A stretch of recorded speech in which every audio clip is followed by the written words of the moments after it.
Hi guys, welcome back to Jungle Flowers Canada. My name is Grania and thanks for joining me. So guys, I know I haven't put anything up in over a week, I think, probably over a week. So I have been putting off this job. I have gotten myself into some sort of a funk at the moment and I can't seem to get myself out of it. But today's video, I am going to show you, I got an import from Thailand and it was some Hoyas. I actually have them here in water.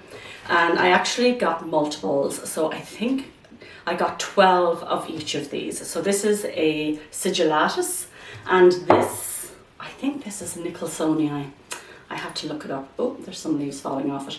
Not the beautiful Nicholsonii ghost, or like there's a silver one. It's just the regular one, but it's still very beautiful. I will show you the leaf up close shortly. And I put them in water just because I was so lazy.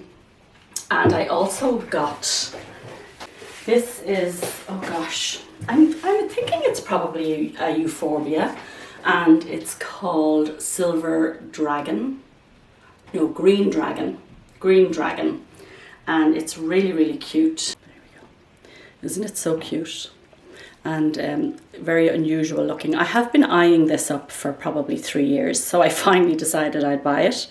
And I just potted it up and I have it now in my grow tent. I will also be making some changes to my grow tent. So if you have watched my previous videos where I did a review of the Mars Hydro Light, I did explain, or I did mention a couple of times in the video, that my setup was different to what yours would be at home. So when I did the first comparison, I didn't see a huge difference in the results, simply because I had all the lights very close together. So at that time, I felt I couldn't with all good conscience say to you, you need to go out and you need to buy this. If you have a setup like I have here, I know it's probably hard to see, but if you want to check out my video where I set up my basement for my winter growing, I just use 5000 Kelvin shop lights and they actually work really well. If you're just trying to keep your plants alive for the winter, like that is the perfect setup for you. After that, I moved the Mars Hydro Growlight out to my greenhouse, my actual greenhouse, and I have to say it worked very well and far better than if I had just put a shop light out there. So I had 2 grow lights. One was Mars Hydro, I can't remember the name of the other, but they looked similar, and I have to say it made a huge difference to my plants in the greenhouse. And I got a lot of growth. You know, I think the plants definitely enjoyed it and they looked healthier. So I have now moved a lot of my plants upstairs. I've certainly moved most of my succulent planters up, and I really only have here my prop boxes, and now I'm going to put these babies in underneath the Mars Hydro Growlight until they get established roots. So I've decided to make a small change. What I did was I lowered the shelving. I will show you because I haven't actually put the Mars Hydro Growlight in yet, but I lowered the shelving to make a greater distance, and I'm going to take down the shop light and I'm going to put back up the Mars Hydro Growlight, and I'm going to replace the front foil curtain because the one I used I'd had for a couple of years and it had started to become transparent. So I'm going to try this because I don't have a grow tent, like a Mars Hydro grow tent like I know a lot of people have. So I'm going to work with what I have, and I am going to put a humidifier under there this time. I don't normally keep a humidifier under there, but I will try a humidifier this time. So that's a lot of information for you to take in. So let's start with my cuttings. So I'm going to just get some soil here. Actually, I'm going to get my gloves on, and I am going to use a mask, guys, when I'm dealing with my soil, because I find it makes me cough. It kind of, you know, especially the perlite, it can be quite dry. So I am going to wear a mask while I'm doing this, and I'm going to get my gardening gloves. So I have some pre-mixed soil in here. It just doesn't have any bark in it. So in here I have my Pro Mix with mycorrhizae. If you've watched my videos, you'll know what I use. I will actually maybe put a link below for it. I also have some perlite in here, and I have some worm castings. Now, if you're buying your worm castings, guys, and you live in Canada, Home Hardware, yes, Home Hardware, the Canadian hardware store, sell big bags of worm casting very cheaply. I'm guessing off the top of my head that I paid $14.99 for it. It's definitely the best value. So if you're in Canada, take a look at their website and see if you can get some of it, because all of these mixtures can all add up in the long run, right? Okay, so this is the Pro Mix, the worm castings and the perlite. You can see there's a lot of perlite in there. And now I'm just going to add some orchid bark.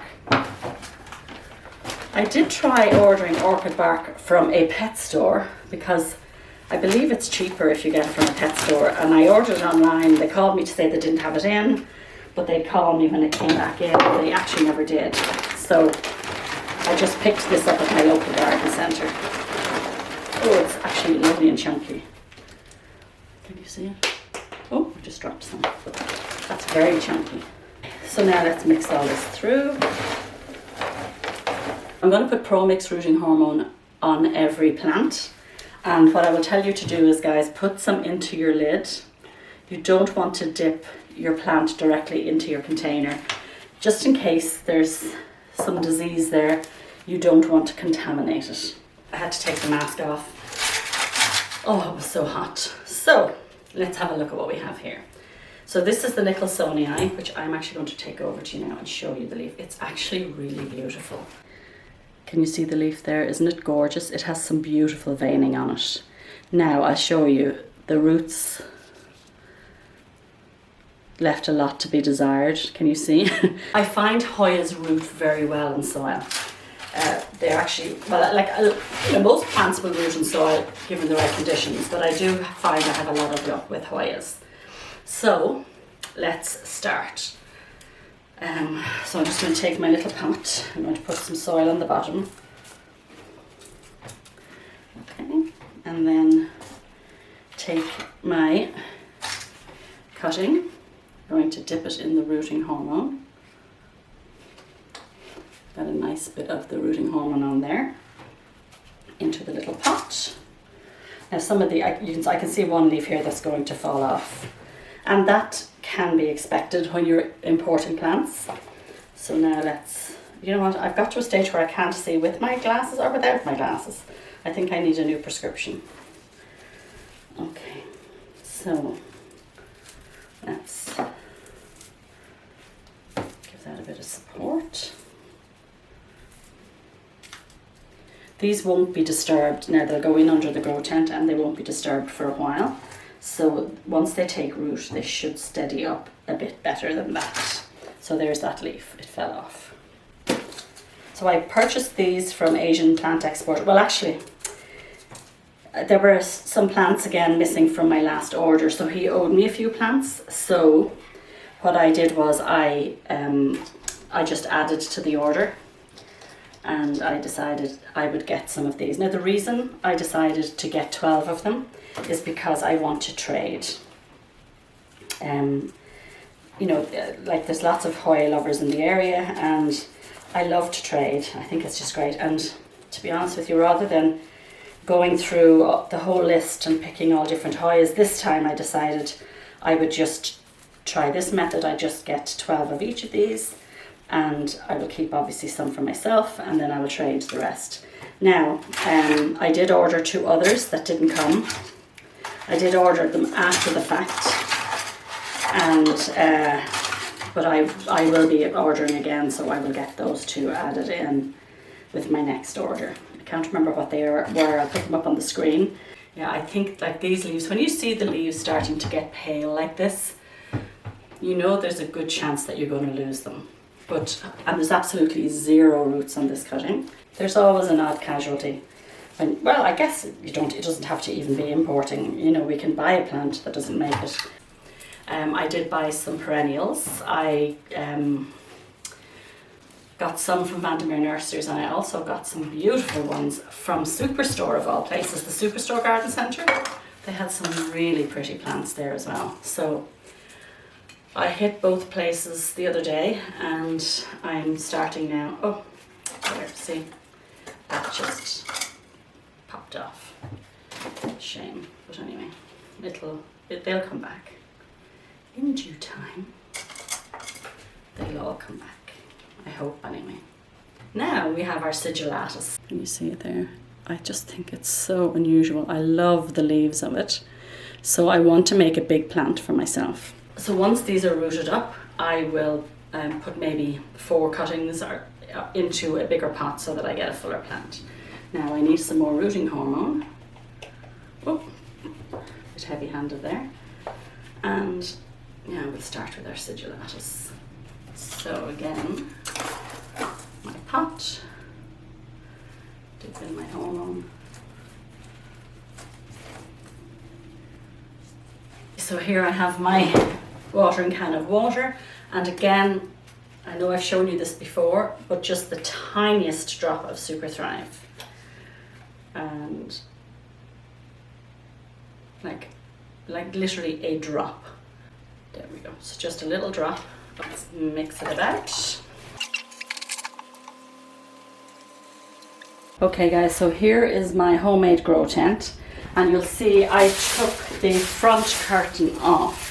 So these are the emergency blankets, and if you can see I have them wrapped all the way around, so they're at the top, all the way around the side. And now when I'm finished doing this, I'm going to put another new one over here, so that acts kind of like a door that I can open and close.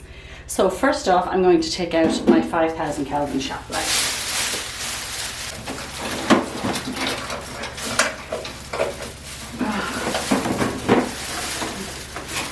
Okay, so just remove that. Somebody gave out to me in my last video because I said I'm installing a Mars Growlight, and they said I didn't show how I installed it. So just show you what goes on with this. Okay, so they come on 2 pulleys, which means, can you hear Penny? I'm in the basement and she's like outside the basement window, probably barking at squirrels or something. So here we have the Mars Hydro Growlight. Now they do have their logo there, but I have to turn it backwards because the plug is on this side and my socket is on this side. So out of my greenhouse I can have it way longer. So I would use this here. Right, so this here, in my greenhouse, I'd hang this up to the top of my greenhouse, and then you can use the pulleys to lower and higher as you need. But because I'm putting it in here, I'm going to just hang them on. I don't need them to go up or down, so I'm going to use the lower hook, which is attached to the plug. Okay? So to attach them then, it just has a little clip that you clip there, and I'm just going to clip it onto one here and one here.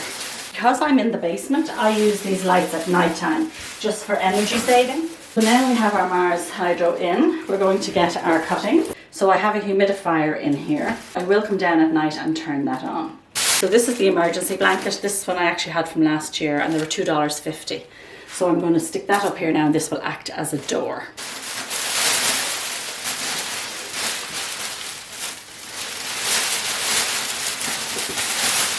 We'll check in on this in a couple of weeks and we'll check the progress. And I am going to actually put is it a hygrometer? I think they're called hygrometers. I'm going to put a hygrometer in here that will keep an eye on the humidity and on the heat. Okay guys, so I hope you enjoyed this video. If you have any questions or comments, don't forget to ask below. If you wouldn't mind giving me that thumbs up, and if you watched till the end, please don't forget to put the green heart emoji in the comments. Thanks so much for joining me guys.